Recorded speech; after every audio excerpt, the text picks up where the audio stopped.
Hi friends, today I am showing you how to sow squash.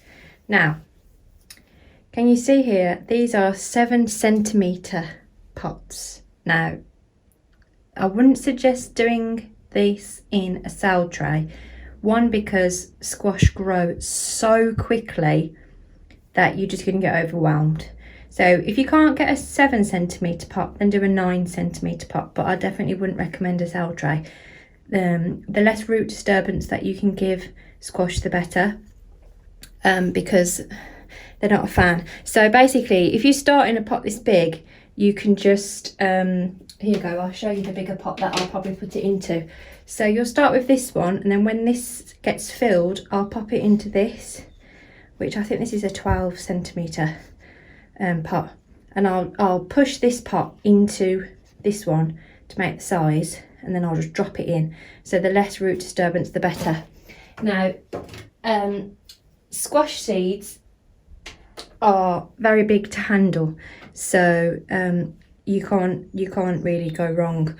Although I will say, make sure you've got your labels because they're so similar that you'll get mixed up.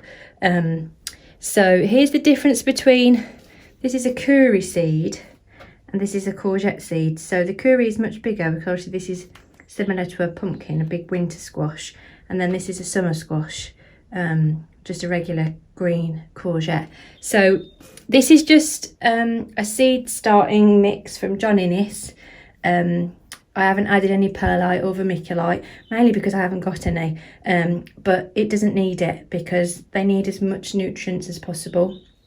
Now, when it comes to sowing seeds, you want to put your seed upright. Don't lay it flat, sow it upright with this end at the top. Okay, this way up. Because if you lay it flat, it's more prone to rotting because it's a bigger seed. So we always sow them upright like this. So what I'm going to do is, you sow it twice as deep as the size of the seed. So about 1.5 inches, 2 inches deep.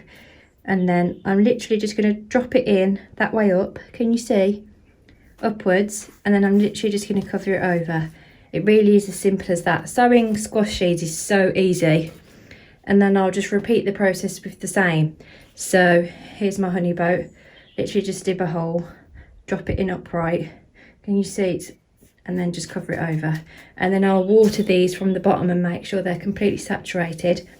And then if you've got a heat mat, you can put them on a heat mat with, I can't even think of the word, guys. A propagator lid, that's it. I should have asked Rachel, she loves a lid. Yeah, and then a little bottom heat will help them germinate, but just the ambient temperature of your house, or if you've got a warm windowsill, will be fine. And that's it, that's literally it. And you'll notice that when they all come up, they'll look exactly the same.